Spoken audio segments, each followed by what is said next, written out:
I wear this quote around my neck every day because it is the quote that let me leave my job that is, I think, responsible for a lot of joy and happiness in my life, and anything that I have achieved is because of this. I remember hearing this quote, and I think without it, I literally wouldn't be here doing any of the things that I'm doing. I was a teenager cleaning office buildings, and I used to listen to a lot of audiobooks, and one of them had this quote from Theodore Roosevelt: "It is not the critic who counts, not the man who points out how the strong man stumbles, or where the doer of deeds could have done them better. The credit belongs to the man who is actually in the arena, whose face is marred by dust and sweat and blood, who strives valiantly, who errs, who comes up short again and again. Because there is no effort without error and shortcoming. But who does actually strive to do deeds, who knows great enthusiasm, the great devotion, who spends himself in a worthy cause, who at the best knows in the end the great triumph of high achievement, and who at the worst, if he fails, at least fails while daring greatly, so that his place shall never be with the cold and timid souls who know neither victory or defeat."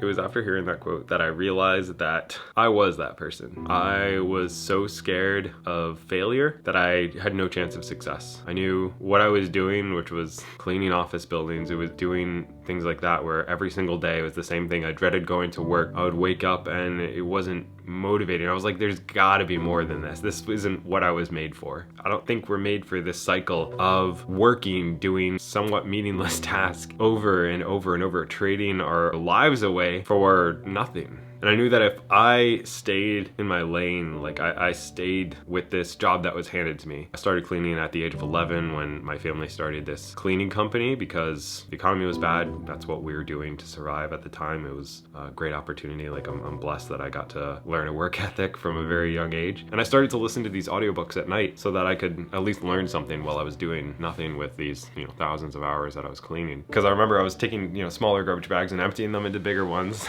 And I heard that quote and I was like, if I don't change what I'm doing and I just continue to do what life gives me, which is right now it gave me cleaning. So I did cleaning and it was like 10 years later, I'm still doing cleaning, or 8 years later, whatever it was. And if I continue to just go down this path, then maybe, 5-10 years from now, I could be the manager at the company. I could be owner of the company. Once my dad retires, I could do this thing. And I zoomed back and I was like, I won't be proud of that. I want to build my own thing. I want to do something that I think helps people. I want to use my talents. I don't know what my talents are. I still don't really know what they are, but I knew that I wasn't pushing. I wasn't growing. I just had this feeling that I wasn't doing what I was meant to do, and I had so much more, and I just didn't know how to use it. I didn't know what to do with all of that energy, but I heard that quote that the credit belongs to the man in the arena, and I realized that while I didn't know what my daydream was, what I was supposed to be doing, I knew that it wasn't what I was doing.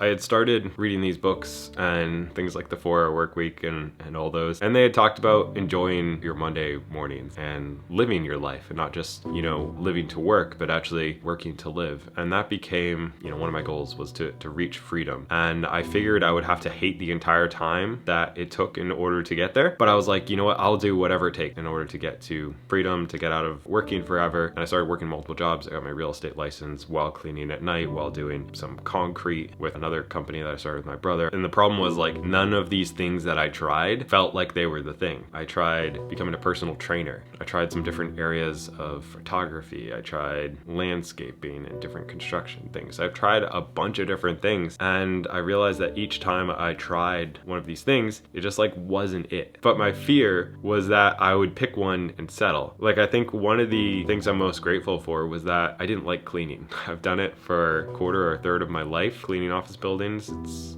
repetitive, whatever. And I am so grateful that I did not enjoy that, because I saw so many other people who got trapped in a job that wasn't that bad. They didn't hate their boss. Mondays were all right. By Friday, they're they're enjoying their nights and their weekends and gotta get through, hump day. Finally, halfway there, it's almost done. And it just wasn't bad enough. And for me, I didn't want to enjoy my work. I enjoyed that I didn't enjoy it because I knew that gave me motivation to change other things in my life. And once I hit that point, I stopped spending money on almost everything. everything. I started saving everything that I was making. I realized I was super blessed to get to live at home while, you know, working a couple jobs and saving all of that money, and then eventually getting my first rental because I saw that as my path to freedom. And I'm really grateful that I had that hunger and desire. And I think the problem is they have this daydream of doing something else, whether it's being a creator. I mean, even this necklace, I think, is a perfect example. Actually, after shooting this video, I contacted the owner of this company, and he's just a dude with one other employee who makes these all sourced in the US. Just out there chasing his daydream and sticking with it for years and years through the ups and the downs. So I was actually able to get you guys a discount on this because I figured a lot of people would be asking about it. So you can get 25% off with the code Gabe. I just want to support him, and this necklace has really helped me, so I want to help him out as well. But maybe for you, I don't know, it's making things in your living room. I don't know what people's daydreams are, writing a book. And so many people fail at achieving those because they don't even try. And I think it's the fear of failure that definitely held me back for a really long time. And I think is what keeps a lot of people trapped in this, like, it's okay, it's not that bad, but they'll never love Mondays. I don't like the weekends now. I realize I'm like super privileged to be able to say this, but I don't like the weekends because they mess up my routine, and I love my routine. I love getting to make these videos. I love thinking about these videos, reading books to try to better myself and glean things from them to share with people. I'm so incredibly blessed that I get to do what I do, and yet I know tons of people who would love to do what I do, but they'll never make a first video. They'll think about it, they'll talk about it, they'll make a website, they'll make a banner, they'll make a YouTube channel, they'll write the outline for their book and design the cover, but they will never actually write the book. Even though it's 1 page a day for a year, maybe 20 minutes a day, you could have a novel. Not super complicated. Maybe it's a crappy,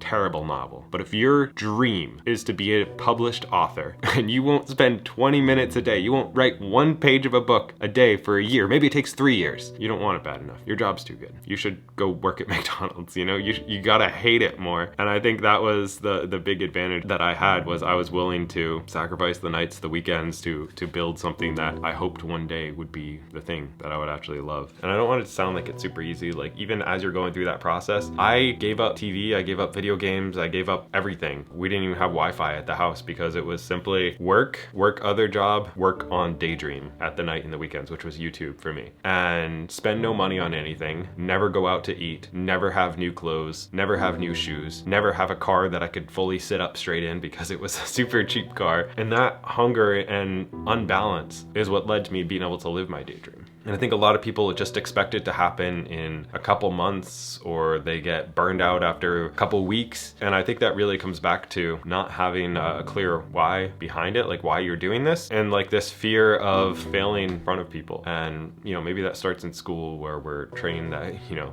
getting a bad grade is bad, but in the real world, you get rewarded for trying a bunch of stuff and failing most of it until you find that thing that you actually enjoy. And so many people just go with this other quote that I heard, which was, live a life by design and not by default. And so many people are living by default. It's the job that you got. Your friend recommended you for a job. This is what your parents taught you about finances. This is, you know, the cycle that you've been in. Other people in your friend group are unhealthy, so you're unhealthy. It's like everything is just by default, by the people around you, by how you grew up, by the thing that you decided to go to college for when you were 18. That determines your entire life instead of living a life by design. You have access to the internet. Yes, school may have failed us learning about money, learning how to pay taxes, but you have unlimited access to everything in the world ever. Like, if something is wrong, it is your fault. And not to go into like hustle culture or anything like that, but we work 8 hours a day, you sleep 8 hours a day, you still got another 8 hours. If you really want this daydream of literally whatever it is, maybe you don't want it bad enough. Like, even just an hour a day, like I said, is a novel. It's enough to run a YouTube channel. It's enough to start a business. An hour a day. Look at your average screen time. You don't think you have time. Average person spends like 4 hours on their phone. You have time. And it's not terribly far away. It's like 3 years of consistently an hour a day towards anything, you're gonna be amazing at it. Think about if you went to the gym an hour a day, every day for 3 years. You don't think you'd be in shape? It's almost crazy to think that you wouldn't be. And yet you treat your daydream like that, where you're not willing to put in that time consistently over a long period of time. Almost any business would succeed. Almost anything would have substantial growth. At least you'd be chasing it. At least you would say that you've spent yourself in a worthy cause. This is literally all I want to do from now on. It says the credit goes to the man in the arena. There's a song that says, I'd rather play in the game than sit on the sidelines like everybody else. Yes, if you play in the game, all the pressure is on you. Tens of thousands of people make fun of me, say mean comments. I have videos that do good and I have ones that flop. When I'm just talking like this, it's so easy to just say stupid stuff because I'm a stupid person. And that's what holds most people back from starting. And yet I would rather take that shot. I would rather embarrass myself. You look at my first videos, they're crap. I said stupid stuff. I was an idiot. I've grown. It was hard. It was embarrassing, but at least I played in the game and I have a chance of winning, or I have a chance of losing in front of all my family and friends. And I would rather do that than sit on the sidelines and never have a chance of winning. You just look at the people who are winning and you make fun of them, you knock them down, and you say, oh, those people, those celebrities, those rich people, whatever, when they fall, that's when you pounce on them and be like, see, that's why I don't want to be like that. That's why you don't want to be greedy. I don't know.